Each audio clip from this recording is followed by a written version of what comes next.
Within the last hour, the Israeli Prime Minister Benjamin Netanyahu has said he will not be sending a delegation to Washington as a result of this vote. The Israeli Defense Minister Yoav Gallant is in Washington today for key meetings with top Biden administration officials. Defense Secretary Lloyd Austin and National Security Advisor Jake Sullivan sitting down with Gallant amid very growing tensions between Israel and the United States. Benjamin Netanyahu, the Prime Minister, is described in one Hebrew newspaper as delusional and terrifying. It says, "This man is putting us all at risk. Our future, our children's future, the strategic alliance that is the keystone of Israeli national security." And the left-leaning but influential paper Haaretz says that Netanyahu can now add a diplomatic crisis with Israel's closest ally to his list of glorious failures. It says he has become a burden for Israel. He is exposing it to strategic risks that could extract a very heavy price. Netanyahu wants to present himself as the big macho, Rambo, commando. He's fighting against the whole world. No one will squeeze him. No one will force him to do what he doesn't want. Who is Biden? I'll show him who is Bibi. They say in physics, everything that goes up must come down. Israel's overbearing Prime Minister Benjamin Netanyahu, Bibi Netanyahu as he is commonly referred to, appears to be moving towards his end. Emotions are boiling over on the streets of Tel Aviv, meanwhile, with demands for Prime Minister Benjamin Netanyahu to resign. It's to go. We need new government. We need new people, new leadership, someone that counts us in, that thinks about us. And when the end comes, everyone turns against you. From politicians to TV anchors and news pundits, all are busy declaring Netanyahu obituary. The fourth major obstacle to peace is Israeli Prime Minister Benjamin Netanyahu, who has all too frequently bowed to the demands of extremists like Ministers Smotrich and Ben Gvir and the settlers in the West Bank. Israel has lost faith in the Prime Minister. We cannot allow ourselves to conduct an extended war with a Prime Minister that the public does not trust. Drunk with power, responsible for an unrelenting war that would cost more than 30,000 deaths, mostly of non-combatants, women and children, Bibi was bent upon fighting the whole world. Within the last half hour, the Hamas-run health ministry in Gaza has announced that more than 30,000 Palestinians have been killed in the territory since the conflict began on October the 7th. In Rafah, at least 6 people were killed when Israeli forces targeted a home. Emergency crews are trying to reach the wounded who are buried under the rubble and recover. Calls for a ceasefire are calls for Israel to surrender to Hamas, to surrender to terrorism, to surrender to barbarism. That will not happen. From George W. Bush to Obama to Trump, he had harassed and blackmailed every US president. And finally, he was working to destroy Biden in an election year, thinking that Trump victory would serve his own political ends. There's no light. Without light, there's no path from this darkness. If you really care about the lives lost here, you should honor the lives lost and call for a ceasefire in Palestine. Ceasefire now! Ceasefire now! Ceasefire now! That's all right. That's all right. That's all right. It is a red line, but I'm never going to leave Israel. The defense of Israel is still critical, so there's no red line. I'm going to cut off all weapons. But there's red lines that if he crosses, and he cannot have 30,000 more Palestinians dead. I have a red line. You know what the red line is? That October 7th doesn't happen again. Never happens again. We cannot ever elect a president who refuses to recognize the children of Gaza, who refuses to recognize the war and what is happening right now. But Bibi's has overplayed his hand. It has backfired. End of this drama came when the United States abstained in the latest United Nations Security Council resolution that called for immediate ceasefire in Gaza. France and Britain voted along with Russia and China supporting ceasefire. Today, as you all know, we abstained on a UN Security Council resolution calling for a ceasefire in Gaza till the end of Ramadan and the release of all the hostages. Where Israel has hit out at its key ally, the US, over its decision not to veto a Security Council resolution for a ceasefire in Gaza. US had vetoed 3 previous resolutions. Last week it presented its own plan for ceasefire, but was humbled by a double veto from China and Russia. It had no more stomach to stand with Netanyahu. Russia and China vetoed a U.S. draft resolution that called for a ceasefire but didn't specifically demand one, instead saying the ceasefire was simply imperative. If that alternative resolution comes up for a vote and does not support the diplomacy happening on the ground, we may once again find this council deadlocked. I truly hope that that does not come about. And so for our part, the United States will keep at it. We'll continue to work toward a deal alongside Qatar and Egypt. And we will work with any council member that is seriously interested in adopting a resolution that will help make that deal possible. America now needed ceasefire more than anyone else.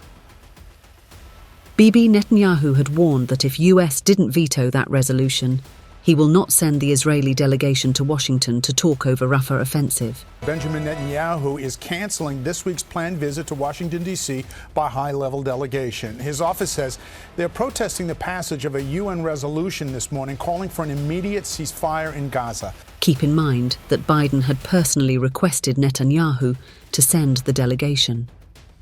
American officials were worried on Israeli plans to attack Rafah. First, they didn't believe that Netanyahu can do such a thing. More than 1 million Palestinians had taken refuge in that last border post, small town next to Egypt.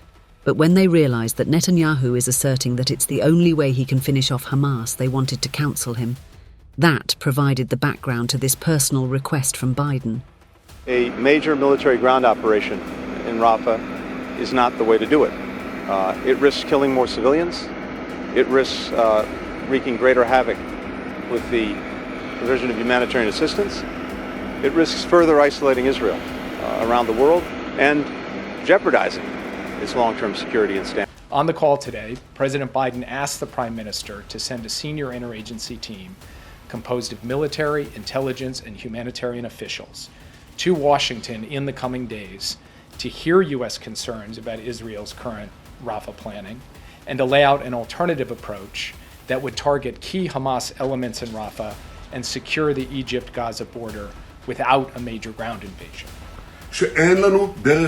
We have no way to defeat Hamas without entering Rafah and eliminating the rest of the Hamas battalions there. And I told him that I hope we will do it with the support of the United States, but if we have to, we will do it alone. A major ground operation there would be a mistake. It would lead to more innocent civilian deaths, worsen the already dire humanitarian crisis, deepen the anarchy in Gaza, and further isolate Israel internationally. We will continue to strike wherever Hamas tries to regain its grip. Israeli army troops are continuing to operate in the hospital compound. But there is more to what meets the eye. Gaza's human tragedy had become a political wound for Biden and Democrats. In Michigan primaries, more than 100,000 Democrat voters declared themselves undecided. Backlash from Arab Americans, blacks and students was intense. Joe Biden earned the nickname name of Genocide Joe and all that in an election year.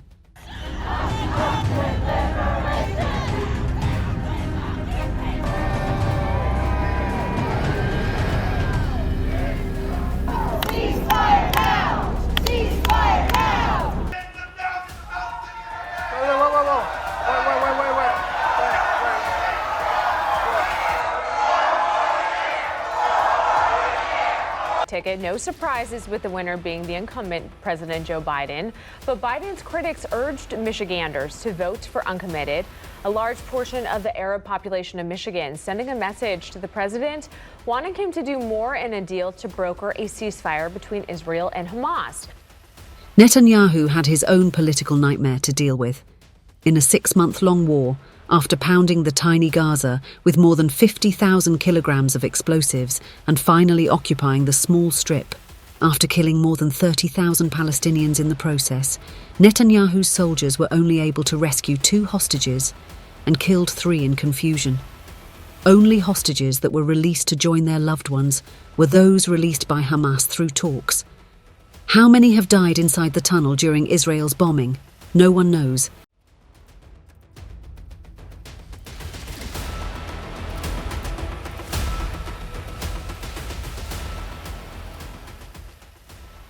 Nearly 7 weeks after being taken hostage by Hamas terrorists, 24 Israeli and foreign citizens released to Israel. This video recorded by Hamas showing the moment that handover took place. News now. In the last 30 minutes or so, we've learned Israeli Defense Forces successfully rescued 2 male hostages from Gaza. The Gaza Health Ministry, in less than 5 months of fighting, has now surpassed 30,000 Palestinians in Gaza. Netanyahu knew that whenever the war ended, without him being able to declare that he has finished off Hamas forever, Israeli public will hold him accountable for the intelligence failures that led to the worst tragedy in Israeli history. He wanted to keep on delaying this day of reckoning in the hope that Biden and Democratic defeat will bring in Trump, who he thought will be more sympathetic to his needs. But this was a hopeless gambler. War had torn societies across America and Europe. It was fracturing politics across the Arab world, and it had to end. Israel is at war. We didn't want this war. It was forced upon us in the most brutal and savage way. But though Israel didn't start this war, Israel will finish it. Israel's position regarding a ceasefire. Just as the United States would not agree to a ceasefire after the bombing of Pearl Harbor or after the terrorist attack of 9/11, Israel will not agree to a cessation of hostilities with Hamas after the horrific attacks of October 7th.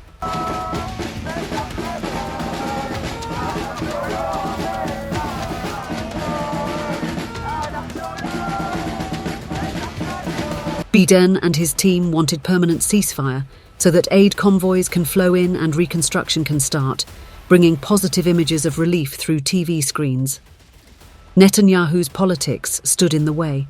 In the end, Biden and Democrats had to save themselves. They still stand with Israel, as John Kirby explains in his media talk.